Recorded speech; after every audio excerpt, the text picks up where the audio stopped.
क्या आपको पता है कि विदेशी कोर्ट का फैसला क्या भारत में लागू हो सकता है? तो आज हम जानेंगे। आज का जो मेरा टॉपिक है फॉरेन जजमेंट। तो उससे पहले, आज टॉपिक को डिस्कस करने से पहले मैं आपसे रिक्वेस्ट है कि आप मेरे यूट्यूब चैनल पे जाइए और उसको सब्सक्राइब कीजिए और कमेंट कीजिए। जो भी टॉपिक आप इंटरेस्टेड हैं तो उस टॉपिक को मैं यहाँ पे प्रेजेंट करने की कोशिश करूंगा। तो प्लीज जाके सब्सक्राइब कीजिए और कमेंट कीजिए। तो आज हम जानने जा रहे हैं कि फॉरेन जजमेंट, फॉरेन जजमेंट क्या होती है।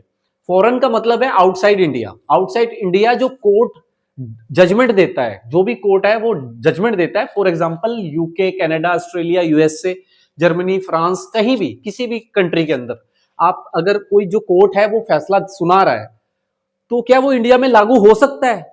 हो सकता है, लेकिन सिविल मैटर में, सिविल मैटर के अंदर, क्रिमिनल मैटर के अंदर नहीं लागू हो सकता, क्योंकि वो लॉज हर कंट्री के अलग अलग हैं।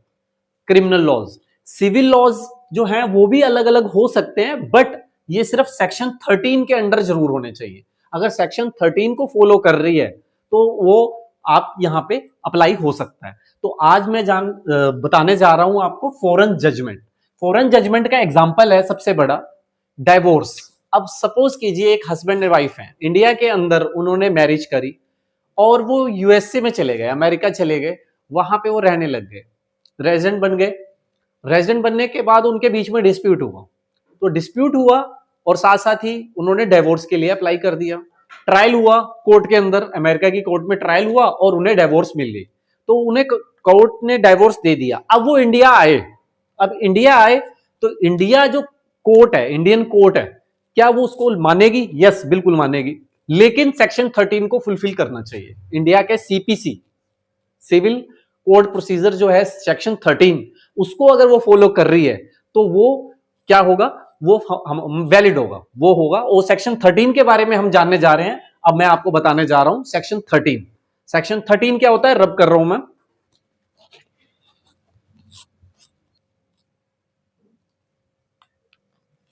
यस, मैं बताने जा रहा हूं कि सेक्शन 13 का मतलब ही यही है कि कंक्लूसिव। कंक्लूसिव का मतलब है जो फॉरेन जजमेंट है उसको हम इंडिया में कैसे लागू करेंगे।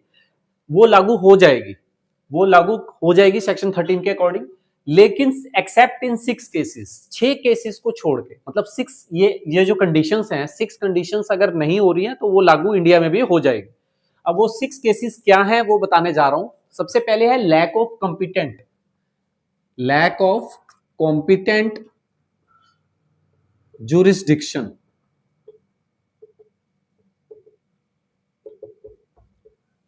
ये लॉ के स्टूडेंट्स को क्वेश्चन भी आ सकता है कि what is foreign judgment and in which cases binding और नॉट, ये बाइंड होगा या नहीं होगा। ये कंक्लूसिव जो है, ये जो आपका रिजल्ट आया है, ये डिसीजन आया है, ये जो डिक्रीज आई है, क्योंकि ये सिविल मैटर से रिलेटेड ही है, क्रिमिनल मैटर का इसमें कोई प्रावधान नहीं है। ठीक है, ये अप्लाई हो ही नहीं सकते क्योंकि क्रिमिनल लॉ सभी कंट्रीज के अलग अलग है, लेकिन जो ये सिविल मैटर है ये लागू हो सकता है सेक्शन 13 के अंडर, लेकिन सिर्फ ये 6 केसेस को छोड़ के। तो ये कंडीशंस हैं, सर्कमस्टांसेस भी अगर क्वेश्चन आ जाता है तो वो भी आप बता सकते हैं।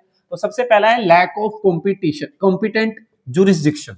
अब जैसे कोर्ट है इंडिया के अंदर, हमारे कोर्ट है जैसे कि हाई कोर्ट है, सेशन कोर्ट है, लोअर कोर्ट है, सुप्रीम कोर्ट है, ये सारे कॉम्पिटेंट है, ये सारे वैलिड है। ठीक है, ये गवर्नमेंट से, सेंट्रल गवर्नमेंट से ऑथोराइज्ड है। ठीक है, तो अब जैसे फॉर एग्जांपल लोक अदालत है, लोक अदालत जो है वो कॉम्पिटेंट नहीं है। ठीक है, लैक ऑफ कॉम्पिटेंट की बात चल रही है ना इस टाइम, तो ये कंडीशन है। लोक अदालत तो ठीक है, बाहर लगा दी, आपसी समझौता कर लिया, चलो हो गया।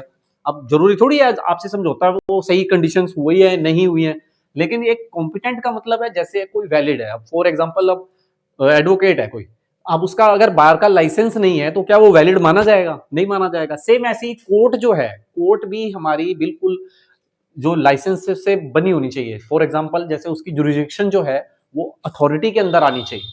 तो अगर वो कमी है, यानी कि वो बाहर ही कहीं समझौता कर लिया है, तो वो फिर फॉरेन कोर्ट के जो डिसीजन आया है वो इंडिया में लागू नहीं होगा, क्योंकि हम ये कंडीशंस पढ़ रहे हैं जहां पे लागू किन वजह से नहीं होगा। वो 6 कंडीशंस हैं। ये सेक्शन 13 तो देखो मतलब ही यही है कि आपका फॉरेन की जजमेंट जो है वो इंडिया में भी अप्लाई हो, कंक्लूसिव हो, लेकिन अगर ये 6 केसेस आते हैं तो वहां अप्लाई नहीं होगी। तो पहला था lack of competent jurisdiction.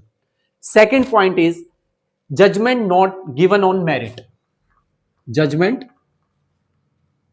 Not given on merit. अब मेरिट का मतलब है किसी एक विशेष पार्टी को देखते हुए या मेरा फायदा देखते हुए या जो कोर्ट का जज है वो उसको कुछ बेनिफिट को देखते हुए कि भाई हाँ ठीक है डिसीजन दे दिया हो, यानी कि सुनवाई के दौरान दूसरी पार्टी की बात ही ना सुनी गई हो, दूसरी बात पार्टी की कोई एविडेंस ही ना चेक किया गया हो, तो उस टाइम पे उस जो भी डिसीजन आया है, ठीक है, जो भी डिसीजन आया है वो वैलिड इंडिया में नहीं होगा, तब नहीं वैलिड माना जाएगा उसे, ठीक है, वो लागू नहीं होगा। थर्ड है जैसे अब ये जजमेंट जो है, ठीक है, अगर जजमेंट जो है obtained by fraud, obtained by fraud, प्राप्त करी है, धोखाधड़ी से हमने अगर जजमेंट प्राप्त करी है, धोखाधड़ी से अगर हमने जजमेंट प्राप्त करी है, तो जजमेंट का मतलब यही है वही डिसीजन, यानी कि कुछ धोखा कर या उसके अंदर कुछ हमने डिसीजन मतलब सबूत हमने कुछ ऐसे ही दिखा दिए जबरदस्ती के, किसी गवाहियां करा दी, तो उस टाइम पे अगर फॉरेन के अंदर वो डिसीजन आ गया है तो वो वैलिड नहीं माना जाएगा, वो इंडिया के अंदर दोबारा से क्योंकि ये जो केस है ना वो सेम पार्टी के बीच में होता है, क्योंकि वहां पे भी मान लो हस्बैंड और वाइफ की लड़ाई थी और यहाँ पे भी आके उन्होंने फिर से डिस्प्यूट डाल दिया, सेम जो डिस्प्यूट था वो इंडिया वहां डिसीजन आ चुका है, फिर दोबारा हम इंडिया में आके डिस्प्यूट कर रहे हैं या हम फाइल कर रहे हैं केस, तो क्या वो लागू होगा या नहीं होगा? क्योंकि आपको पता है कि इंडिया में अगर एक बारी अगर हो चुका है तो वो अपील कर सकता है, अपील कर सकता है अपने हायर में,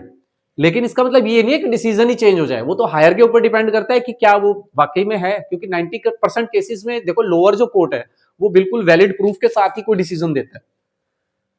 next obtained by fraud, fraud जो है फ्रॉड से अगर आ गया, ठीक है। नेक्स्ट है फोर्थ हम पढ़ने जा रहे हैं नेचुरल जस्टिस, ठीक है, नेचुरल जस्टिस, अगर वो नेचुरल है, जैसे अब केसेस देख के पता लग जाता है कि ये नेचुरल है या नहीं है, क्योंकि नेचुरल है तो नेचुरल इंसिडेंट है, नेचुरल एविडेंस है या नहीं है, या इसमें मिलावटीपन है, तो अगर मिलावटीपन है वो नजर आ रहा है केस के अंदर साफ साफ, फैक्ट्स जो हैं वो सही नहीं है, एविडेंस सही नहीं है, तो इसका मतलब वो वैलिड नहीं है, वो इंडिया में दोबारा से केस उसको उजागर होगा, वो कर सकता है, ठीक है। फिफ्थ पॉइंट है प्रोसीडिंग हो गया international incorrect view, incorrect view of international law. अब इंटरनेशनल लॉ जो है उसका देखने का नजरिया अलग ही है, अब हर देश की जो है सभ्यता अलग है, यूके, कनाडा, फ्रांस, रशिया, तो उनका देखने का नजरिया अलग है, उनके कानून भी अलग है। कोई मर्डर के लिए, चाहे जो क्रिमिनल की बात कर रहा हूं, कि कोई मर्डर के लिए 20 इयर्स की सजा देता है, कोई 30 इयर्स की देता है, कोई लाइफ इंप्रिजनमेंट देता है, तो अलग अलग सबके इंटरनेशनल लॉ बने हुए हैं। व्यू देखने का नजरिया अगर इनकरेक्ट है, या फिर वो इंडियन कानून को या इंडियन लॉ को वायलेट कर रहे हैं, यानी कि भारत के कानून को वो तोड़ रहे हैं, भारत के कानून को वो तोड़ रहे हैं।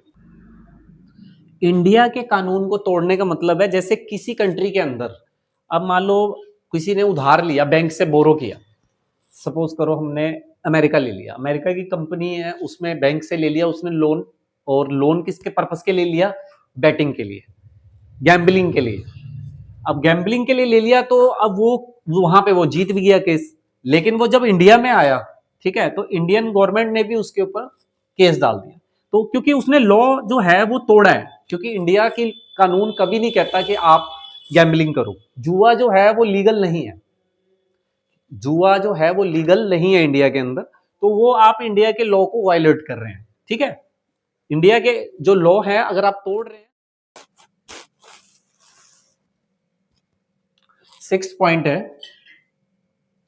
Breach of Indian law, last point है हमारा ब्रीच ऑफ इंडियन लॉ।